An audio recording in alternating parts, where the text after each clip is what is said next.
We're continuing our information session on the new high school proposal, and now we're going to meet with Kirk Downing, Superintendent of Schools, and Laura Friend, Assistant Superintendent of Teaching and Learning. We're going to focus on the learning program in this segment. Laura, there have been some presentations and forums that speak about the educational program of Nashoba Regional High School. Please share why the educational program is important to the building project, and how is that different from the educational program today? Sure. Thank you, Bob. It's an honor and a privilege to be here with you today. The educational program that we've developed is focused on the future. A future that exists with many unknowns.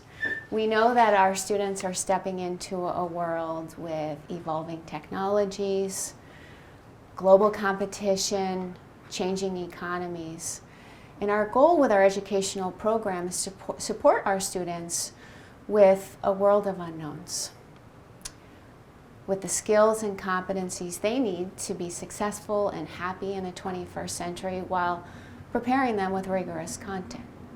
Like when I think about 2023 right now, who knew that artificial intelligence would be able to produce essays or compose music or generate code or even operate a vehicle? So the world that our students are entering into is one that has so many unknowns. So our goal with our educational program is to really support our students with the skills and competencies they're going to need to be able to navigate this quickly changing landscape. The new high school is predicated on innovation and creativity and collaboration and critical thinking, and provides space and opportunity for our students to engage in that kind of learning. Right now, with our high school, our current high school, as has been discussed, it was built in 1961. And it was built for a different kind of educational landscape. And our teachers are doing their very best right now within that current physical landscape to meet the needs of our students, but they're constrained. They're limited.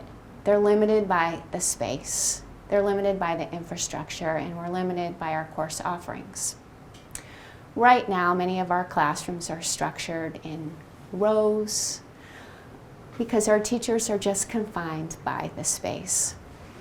The new high school will be able to build our students with capacity to have flexible learning spaces and personalized learning communities that are going to create opportunities for our teachers to come together and our students to come together to connect their learning across disciplines. Much different than it is today, where our teachers are confined to their singular spaces and our students are confined to their singular content areas and disciplines. As well, our educational program really supports learning in science and technology and applied arts. Right now, we're limited with these opportunities. Currently, our VEX robotics and our video production courses are taking place in I think what was a closet in the back of our graphics design lab, and our technology and engineering course is in our old wood shop. So right now, these highly popular courses are limited by our space and our ability to provide our students with 21st century technology and the ability for them to create and innovate. Our new high school building will be able to provide our students with the space they need in order to be able to engage in those skills we know will be critical for future success. Okay, thank you. Kirk, in 2015, the school district received notice from the New England Association of Schools and Colleges that the physical plant of Nashoba Regional High School is not up to standard. How is the NEASC accreditation relevant to the construction of a new high school?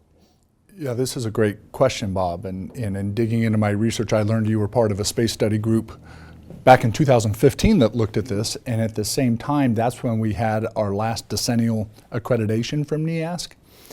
So we currently are a fully accredited high school, and that's noted in the report, but they did cite that the limitations of the size of our spaces as being a major factor in terms of meeting the learning stances, as well as our science spaces being underdeveloped, undersized, and as being two big areas that we had to look at.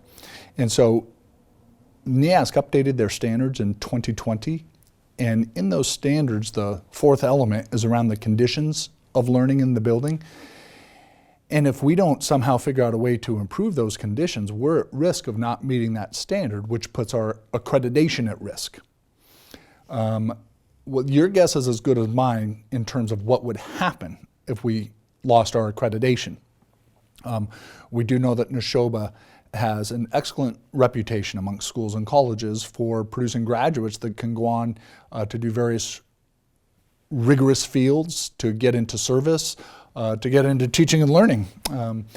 And I don't envision that if we were to lose our accreditation, that academic standard would continue, because that puts at risk the perception of what the Nashoba Regional School District is. And so the exact outcome of that, I can't be certain, but I don't know if that's something we want to test as a community to find out if we lose our accreditation, what would happen to the general word of our school district, thus impacting growth of our towns, resale of our homes. So while those are unpredictable factors, I don't think we should be taking that kind of risk and find out. So we can't address the space issues of the high school currently, because it was a steel and concrete building built in 1961, and the square footage of our classrooms is 725 square feet, when the minimum standard today is 850 square feet. We can't move concrete walls to make our classroom sizes bigger. So that's a major, major limitation with the building today relative to what the accreditation standards require. Okay, thank you. Laura, please share what we can expect to see in the new building that reflects the elements of the educational program. Yeah, great question. This is really exciting, right? And to Superintendent Downing's point, just around the updating of our spaces and the increasing of our spaces to support flexible learning and creativity and innovation. But in terms of some specifics, the new building concept is predicated on personalized learning communities. So what is that? Schools within a schools, essentially. It sounds fancier than it actually is, but what that means is bringing interdisciplinary teams of teachers together so that they can create learning opportunities for students that connect learning across disciplines and domains. So no more isolated disciplines and content areas, but opportunities for thematic learning, project-based learning, opportunities for students to collaborate, create, connect, and develop new ideas through simulations and debate and projects. Within the new building design are project rooms where these small learning communities would have the capacity and the capability to come together, for classrooms to join together for that purpose, to really engage in those projects and that experiential, relevant kinds of learning. In addition, the space will be 21st century equipped with high-end technology and access to learning such as huddle stations and AR, VR, gamification, and even new technology like Merlin Minds as an example. So providing our students with the tools they need to be excited about learning and to really engage in their learning, so that when they move beyond us, they're ready to take those skills and competencies to wherever they may find themselves. Additionally, we have a updated media center planned, and a new auditorium equipped with high-end materials and access for our community to use those new spaces, and a flexible black box for theater. We know that our community values science and technology and the arts, and the building not only will support academics and the learning of critical thinking skills, but all the other aspects of educational programming which we know are important to our community and important to our kids. Additionally, the new building will provide for a preschool space so that we can have a preschool center to complement our preschool classrooms that already exist in our district, to not only help families, but also to provide our students who may be interested in early childhood education an opportunity to support the preschool classroom in a way that's going to get them ready and excited about their next steps beyond high school. And our EMT program, which is one of our signature programs at Nashoba, right now does not have a space. But the new building does provide a space, and a flexible space, for our EMT program to engage in hands-on practice and simulations to be able to even grow that program even more. So lots of opportunity for a lot of exciting and engaging opportunities for our students. At the baseline, the design of the building will provide for flexibility so that we can adapt learning spaces to meet the needs that we just don't know exist yet. Okay, good, good. Kirk, what can we expect in terms of the athletic facilities and the learning program? The athletic facilities, most of the facilities, particularly the exterior facilities, will remain the same.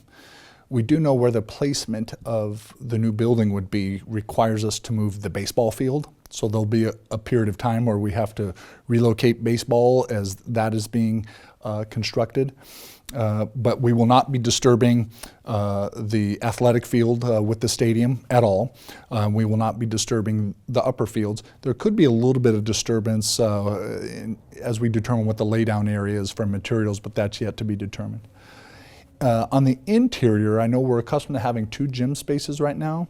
We're going to have 1 larger gym space. I think the feature of that space, Bob, is that it's being constructed in such a way to where we can seat 1,000 people. We had basketball playoff games this year where we had to turn people away because we'd reached capacity of the gym. 1,000 seats in our gym space is also going to allow us to bring the entire student body together for important meetings or rallies, something we're not able to do right now with the limitations of our auditorium seating. Accompanying that gym space is going to be a wellness and fitness center that is fully equipped, distinctly separate from the gym, as we're accustomed to seeing the cage in our gym right now as our fitness area, as well as what we're calling a RAD space. That's going to be a larger space where we'll be able to do physical fitness activities like wrestling, for instance, can be hosted and practiced in that space, I should say. So in working with Ms. Rich, our athletic director, she's confident we'll be able to continue the the athletic program the way it's constructed right now, using the facilities and the design of this new building. I will also say that we know pickleball is all the rage across the country these days, and we've had to relocate the older tennis courts that are on the east side of the property, the southeast corner. And we had to do that because that's where we need to place a well for the new building. Those courts are going to be relocated over by the pump station on the west side of the property. And we're going to be designing and building those to support pickleball as rising in popularity, both across our community, but also within youth sports as well. Good. Laura, back to you. What's the district doing today that will prepare our educators and students for the building? Yeah, great question. This work has been happening for the past several years. I mean, it's always happening. Nashoba is a highly talented district with great students and teachers and families, and really, really dedicated to education. So a lot's been going on over the course of the past several years to develop our skill set as it relates to that new educational program and that vision we have for learning for our kids. Specifically, we think about professional development, and I can share a little bit about what's happening with professional development. For the past several years, the district has engaged in work around developing understanding around what does innovation look like in the classroom. So we've had some nationally known speakers come and speak to our faculty and staff, George Koros and Tony Wagner, who have spoken about innovation in the classroom. We've also engaged in the development of our Portrait of a Nashoba graduate. And our development of our Portrait of a Nashoba graduate competencies, of which there are 6, really reflects the competencies and the skills that our students, our faculty and their staff and our community want for our students when they leave us. Skills such as learner's mindset, empathy, creativity, critical thinking, perseverance. And those Portrait of a Nashoba graduate competencies have influenced our professional development for our teachers so that they can see what those competencies could look like in terms of their instruction in the classroom. So that work has been happening alongside and inside our strategic plan, which supports all of these efforts. In addition to professional development, we've also been working on our curriculum. And over the past year and into this year and continuing, because curriculum is dynamic, it's not static, we're always working to make it better and more relevant and personalized for our students, is the idea of deeper learning and deeper assessment, and providing students with an opportunity to engage in phenomena-based tasks, relevant, authentic, experiential learning. So right now our teachers are engaging a redesign of their curriculum with the goal of how do we really provide students with an opportunity to develop those Portrait of a Nashoba graduate competencies while they're learning their content. So that curriculum work was in full force last year and will continue this year so that our teachers and our students are stepping into, hopefully, a new building with all these newly designed and evolved units of instruction. As well, our high school building principal, Dr. Kate Boynton, has been working with our staff and with the Department of Teaching and Learning on re-examining the schedule and the course offerings that will complement and provide these learning opportunities for our students. So right now there's a scheduling working group working with Dr. Boynton and the administrative team to take a look at how to possibly adjust the schedule to make room for externships and internships, innovation pathways, and those signature programs. So that work is happening right now, as well as taking a look at the course offerings and those offerings that are going to provide our students with the science and technology and engineering, the humanities level courses, the video production, and all of those skills and disciplines that we know the future world holds for our students. It's exciting work. Our teachers are passionate about it, and we're really, really excited about our current work and where it will take us moving forward. Okay, excellent. Thank you. That completes our section on the learning portion of our FAQs. Yeah. Thank you. Thank you, Bob. Thank you very much.